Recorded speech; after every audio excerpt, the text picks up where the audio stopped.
네, 오늘 거룩한 주일 아침, 우리 어떤 분들은 좀 무거운 마음으로, 또 어떤 분들은 갈급한 마음으로, 또 어떤 분들은 감사한 마음으로 이 예배의 자리에 오셨을 터인데, 어떤 마음으로 이곳에 오셨든지 오늘 우리를 향하여 말씀하시는 하나님의 세미한 음성을 들으실 수 있기를 축원합니다. 그래서 어떠한 상황 앞에서도 우리를 향한 사랑을 포기하지 않으시는 하나님의 크신 은혜와 평강이 우리 사랑하는 그린빌 가족들에게 언제나 함께 하시기를 간절히 기원합니다. 지난 일주일 동안 저는 워싱턴 DC에 있는 웨슬리 신학대학원에서 목회학 박사 수업이 있어서 이렇게 다녀왔습니다. 갈 때는 제대로 공부할 수 있을까 싶을 만큼 마음이 굉장히 좀 무거웠습니다. 전화가 오는 것도 또 뭐 카톡이 오는 것도 두렵고 또 사람들과 함께 있는 것도 버거운 마음이었습니다. 그런데 놀라운 반전이 일주일 동안 있었습니다. 이번에 제가 수강한 과목이 교회 역사였는데 2000년 동안 이어져 내려온 교회의 그 역사들이 아주 감동적으로 다가왔습니다. 일주일 집중 수업이었기 때문에 아침부터 저녁까지 이렇게 공부하면서 다른 생각들을 할 틈이 별로 없었습니다. 또 제가 개인적으로 좋아하고 존경하는 목사님과 아침 일찍 한번 만나서 이렇게 상담을 했는데 저하고는 비교도 할 수 없을 만큼 세찬 풍파에도 목사로서의 소명과 또 사명을 붙잡고 계신 그분의 이야기가 참 위로가 되고 또 도전이 되었습니다. 참고로 그 목사님이 9월에 저희 교회 부흥에 이제 인도하러 오십니다. 또 전 세계에서 이렇게 모여든 목사님들과 이야기를 나누면서 저마다 사는 곳이 다르고 또 상황들이 다 다르지만 목사로서 보면 비슷한 문제들이 다들 있고 또 그럼에도 불구하고 주님의 교회를 일구기 위하여 노력하는 모습이 참 감동적으로 다가왔습니다. 워싱턴 DC에 이렇게 갈 때와 집으로 돌아올 때에 제 마음이 달라졌습니다. 불안함에서 평안함으로 또 두려움에서 담대함으로 그렇게 바뀌었습니다. 그리고 믿으실지 모르겠지만 우리 그린빌 가족들 한 분 한 분이 참 보고 싶었습니다. 그러면서 11년 전 이맘때가 생각이 났습니다. 저는 플로리다에 있는 아주 큰 미국 교회에서 한인 회중을 맡아서 이렇게 목회를 하고 있었습니다. 그 교회 담임 목사님은 교회 리모델링 증축을 시작하면서 앞으로 더 이상 이제 한인 목회를 지원할 수 없으니 저에게 3개월 안에 다른 교회를 찾든지 아니면 한국으로 돌아가든지 하라고 했습니다. 당시에는 영주권이 없었기 때문에 그곳에 있을 수는 없었습니다. 3개월 안에 새로운 사역지를 찾는 것은 거의 불가능한 일이었습니다. 그러다 우리 그린빌 교회를 알게 되었습니다. 저는 이곳에 3번 방문하여 설교를 했었습니다. 그린빌에 방문하던 마지막 3번째 날에는 우리 가족들과 함께 왔었습니다. 그때 그린빌에 오던 밤 가족들을 태우고 운전하던 그 차 안의 공기를 잊을 수가 없습니다. 우리 연합감리교회는 공식적으로 새로운 목사는 감리사가 지역을 관장하는 감리사가 파송하는 절차를 거쳐야 합니다.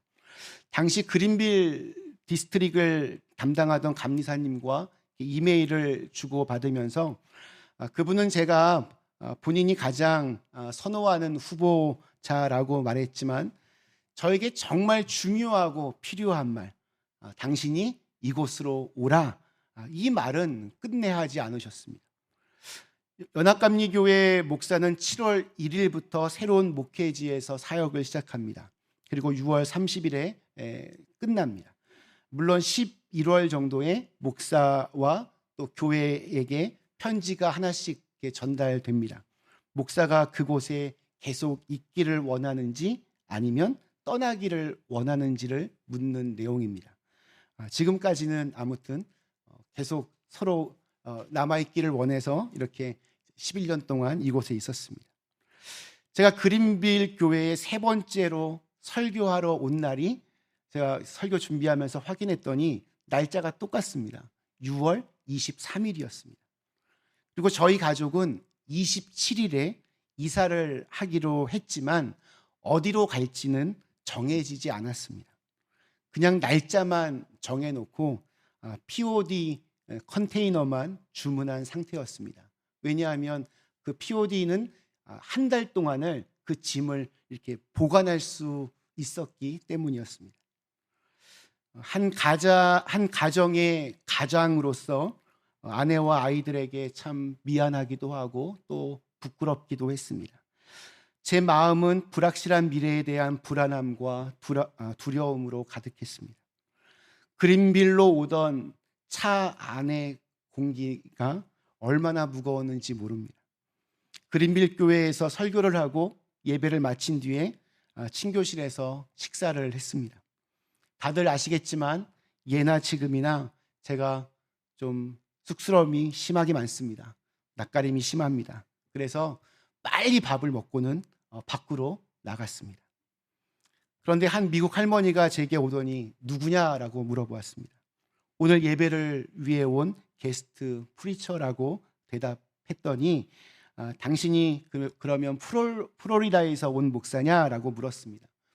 그것을 어떻게 아냐고 묻자 그 할머니는 자신의 이름을 힐다라고 그렇게 알려주었습니다. 나중에 알았지만 그분은 우리 교회와 디스트릭 오피스를 연결해 주시던 분이었고 새로 이제 목사를 찾는 상황 속에서 굉장히 오랫동안 그 교회에 오지 않았지만 그날은 뭔가 마음에 감동이 있어서 아주 오랜만에 우리 교회를 방문한 거였다고 하셨습니다. 그리고 저에게 감리사와 만났냐라고 물어서 저는 그동안 이렇게 오고 갔던 이메일의 내용을 알려주었고 힐다는 내일 자기가 감리사와 만나기로 약속이 잡혀 있는데 저에게 같이 갈 수 있는지를 물었습니다. 저는 땡큐 했습니다.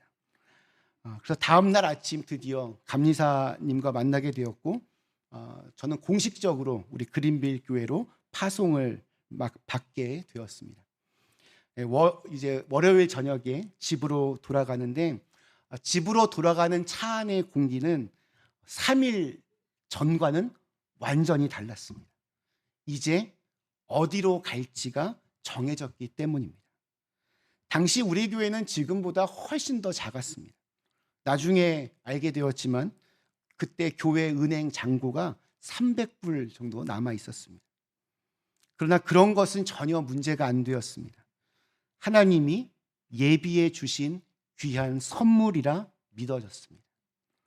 그린빌 교회는 제게 그런 곳이었습니다. 하나님의 선물.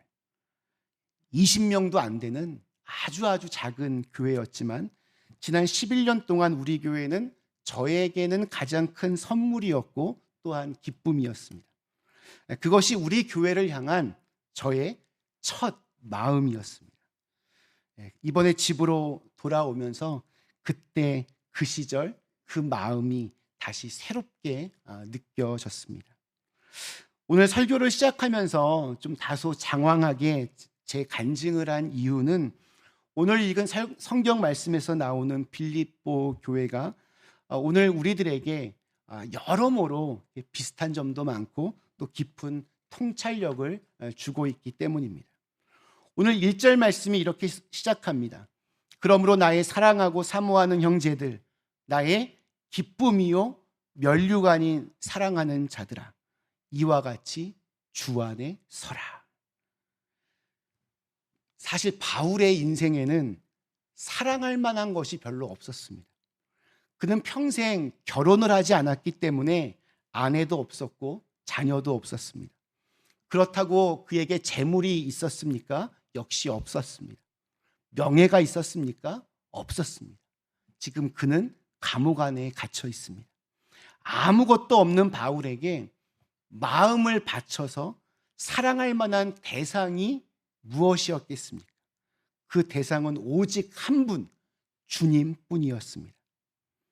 자, 그렇다면 사람이 그 주님을, 하나님을 사랑하는 방법은 무엇입니까?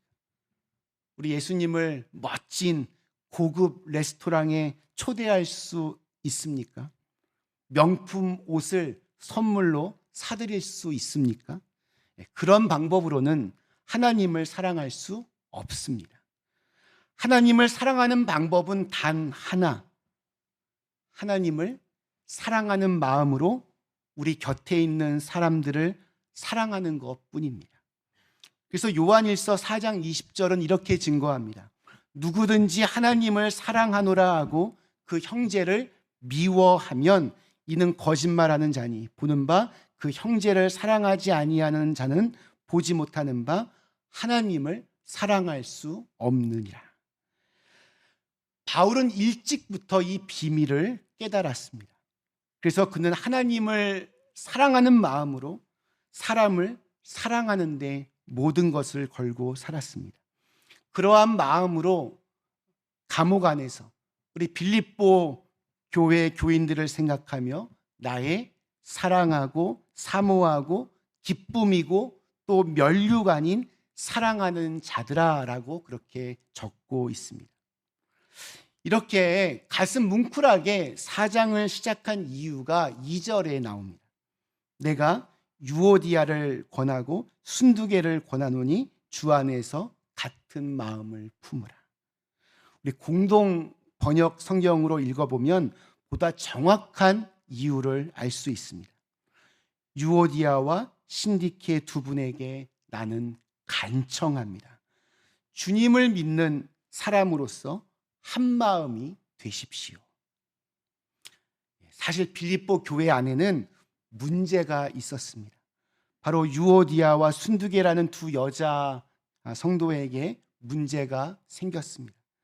유오디아는 향수라는 뜻이고 순두개는 행운이라는 뜻으로 그동안 바울을 도와서 주님의 일을 아주 헌신적으로 열심히 감당했던 여인들이었습니다. 그런데 어찌 되었든 간에 이 두 사람의 갈등으로 인해서 향수는 역겨운 냄새로 바뀌었고 또 행운은 저주로 바뀌어 버리는 안타까운 일이 생겼습니다. 인간들이 사는 곳은 어디나 갈등이 있기 마련입니다. 성숙한 교회는 갈등이 없는 교회가 아닙니다. 그런 교회 세상에 없습니다. 아무리 겉으로 보기에 은혜가 넘쳐 보이는 교회들도 속 안을 들여다보면 회의할 때 싸우기도 하고 또 어떤 사람 때문에 마음 상하기도 하고 제발 그 사람 얼굴 부딪히지 말자 그런 생각이 드는 사람들이 곳곳에 있습니다. 주님께서 원하시는 건강한 교회는 갈등이 없는 교회가 아니라 어떤 문제와 갈등이 생길 때 그것을 주님의 마음으로 잘 처리하는 공동체입니다. 바울은 그들을 향하여 주 안에서 같은 마음을 품으라, 한 마음을 품으라 라고 권면합니다. 같은 마음, 무슨 마음이겠습니까? 그것은 바로 그리스도 예수에 대한 마음입니다. 교회는 이렇게 보면 예수님에게 집중하면 하나가 되어서 다시 살아나지만 다른 것에 집중하면 분열되고 갈라집니다. 우리 자신을 이렇게 좀 솔직하게 들여다보면 왜 예수님을 바라봐야 하는지 답이 쉽게 나옵니다. 우리의 마음이 얼마나 변화무쌍합니까? 좀 더 전문적인 용어로 얼마나 변덕이 심합니까? 하루에도 몇 번씩 마음이 왔다 갔다 합니다. 그래서 우리는 이 말의 의미를 정확하게 알고 있습니다. 내 마음 나도 몰라. 내 마음 나도 몰라. 나도 내 마음을 잘 모르겠는데 다른 사람이 어떻게 나를 100% 이해할 수 있겠습니까? 하물며 교회는 어떻습니까? 우리 흔한 말로 교회와 또 병원은 아주 똑같은 공통점이 있습니다. 교회와 병원의 공통점은 아픈 사람들, 즉 환자들이 모인 곳이라고 말합니다.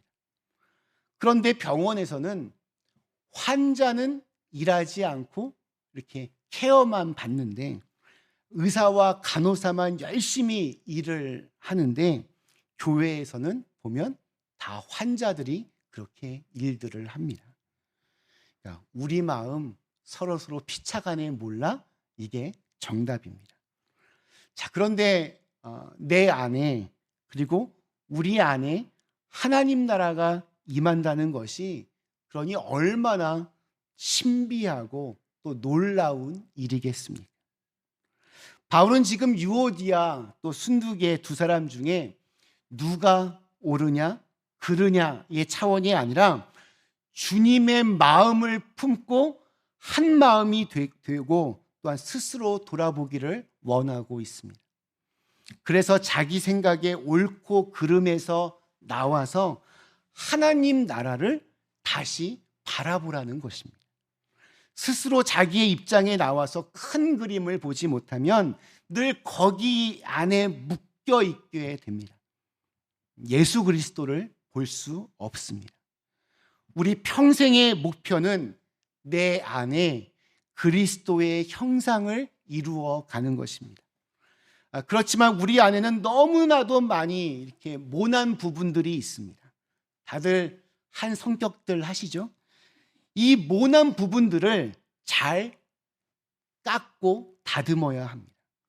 그런 점에서 나를 어렵게 하고 또 갈등을 일으키게 만드는 사람들은 실은 나를 예수 그리스도의 형상으로 단련시키는 고마운 존재들입니다. 우리 잠언 27장 17절에 이런 말씀이 있습니다. 철이 철을 날카롭게 하는 것 같이 사람이 그 친구의 얼굴을 빛나게 하느니라. 단단한 철은 동일하게 단단한 철로만 깎을 수 있고 다듬을 수 있습니다.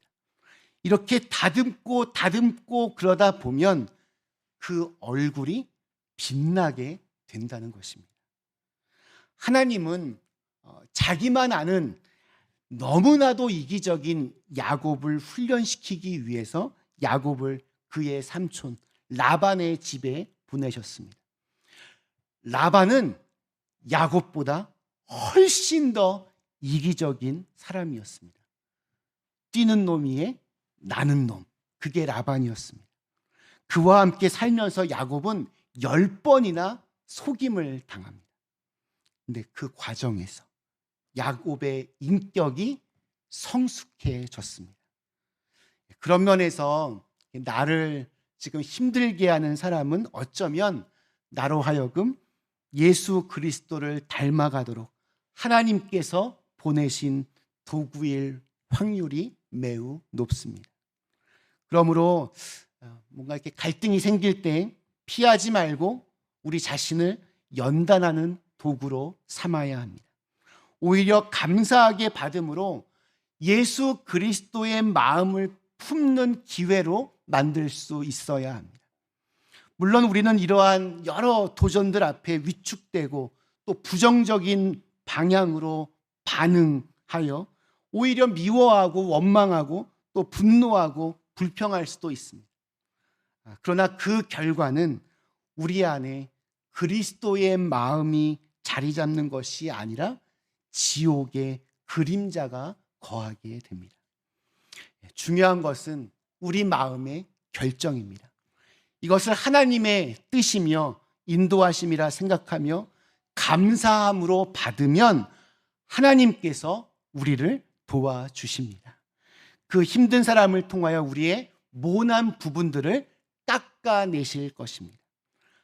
우리 성경에도 이런 말이 있죠. 하나님은 우리가 감당할 수 있는 만큼만 시험을 허락하십니다. 우리가 너무 힘들어하면 피할 길도 열어주십니다. 죽지 않습니다. 오히려 잡초처럼 강해질 것입니다. 그 결과 그 시험의 용광로를 잘 통과하고 나면 우리의 모습은 그리스도를 닮은 사람으로 그렇게 변화되어 있을 것입니다. 바울이 유오디게와 순두게의 갈등을 통하여 빌립보 교회에게 하고 싶었던 메시지는 자기의 입장과 또 옳고 그름을 떠나서 상대방과 또 공동체의 소중함에 대해서 눈뜨기를 원했던 것입니다. 왜냐하면 그것이 바로 하나님 나라이기 때문입니다. 교회는 이렇게 보면 역사적으로도 그렇고 이렇게 지금도 그렇지만 생명을 가지고 있는 유기체입니다. 교회에는 생명이 있습니다. 생명을 가졌다는 것은 희노애락을 느낀다는 겁니다. 성장할 때도 있지만 침체될 때도 있고 올라갈 때도 있지만 내려갈 때도 있고 좋은 일이 있을 때도 있지만 어려운 일을 당할 때도 있습니다. 중요한 것은 그것이 어떠한 자리이든지 주 안에서 같은 마음을 품고 주 안에 서는 것입니다. 그럴 때 주님께서 주시는 기쁨을 맛볼 수 있습니다. 우리 마지막 4절 말씀이 이렇게 선포합니다. 주 안에서 항상 기뻐하라. 내가 다시 말하노니 기뻐하라. 그러면 우리는 묻게 되죠. 어떻게 해야 항상 기뻐할 수 있을까요? 항상 기뻐하기 위해서 가장 중요한 것은 작은 일에 기뻐하는 법을 먼저 배우는 것입니다. 아침에 눈을 뜨면서 옆에서 자고 있는 남편이나 아내 또 자녀들을 보면서 기뻐해야 합니다. 아침에 커튼을 열고 밝은 아침과 또 새소리를 듣고 기뻐하는 법을 배워야 합니다. 일하면서 이렇게 부딪히는 사람들의 얼굴을 보며 기뻐해야 합니다. 열심히 일하다가 잠깐 쉬면서 커피 한 잔 마시는 그 여유로운 시간을 감사하게 기쁘게 생각해야 합니다. 사람들은 어리석게도 그것이 기쁜 일이었다는 그것을 잃고 나서야 깨닫게 됩니다. 건강하게 아침에 일어날 수 있다는 것, 가족들이 함께 있다는 것, 일할 수 있는 건강이 있다는 것, 이것들이 기쁨이었다는 것을 사람들은 잃고 나서야 그것을 절감합니다. 우리 남자분들은 서서 제대로 화장실에 갈 수 있다면 그것 또한 감사한 일입니다. 정범진이라고 하는 분이 있습니다. 뉴욕 사는 분인데 교통사고로 평생을 반신불수로 그렇게 하반신 마비로 살아야 했던 아주 불행한 분이었습니다. 그런데 각고의 노력 끝에 브루클린 검찰청의 부장 검사까지 되었습니다. 그분이 쓴 글에 이런 말이 있습니다. 단 하루만 걸을 수 있다면 내가 가장 하고 싶은 것은 화장실에 들어가 변기 앞에서 시원하게 오줌을 누는 것이다. 그분이 이 하반신이 마비되었기 때문에 화장실에 들어가서 볼일을 보는데 2시간 동안 사투를 벌였던 적도 있었다고 합니다. 작은 일에 기뻐할 수 있어야 됩니다. 작은 일에 기뻐하다 보면, 그것에 대해서 감사하다 보면 큰 슬픔도 이겨낼 수 있는 힘을 갖게 됩니다. 큰 슬픔을 이겨내기 위해서는 동일한 크기의 기쁨이 있어야 하는 것이 아닙니다. 작은 그 기쁨의 힘은 놀랍습니다. 하나님이 허락하신 우리 인생에는 충분히 기뻐할 수 있는 수많은 작은 보물들이 감추어져 있습니다. 더욱이 우리가 기뻐해야 할 이유는 바로 주님 때문입니다. 우리 사도 바울이 4절에서 뭐라고 말합니까? 주 안에서 항상 기뻐하라. 우리 기쁨의 근원은 바로 주 안에서입니다. 신앙인의 모든 기쁨의 근원은 바로 주님으로부터 나옵니다. 우리 교회의 기쁨의 웃음이 끊이지 않는 그러한 축복이 있기를 주님의 이름으로 선포하고 또한 축복합니다. 말씀 마치겠습니다. 우리 사랑하는 그린빌 가족 여러분, 김숙곤이라고 하는 분의 소중한 시간에 우리 그렇게 하자라는 시를 읽으면서 오늘 말씀을 마치려고 합니다. 천천히 걸어도 빨리 달려도 우리에게 주어진 시간은 오직 한 세상이다.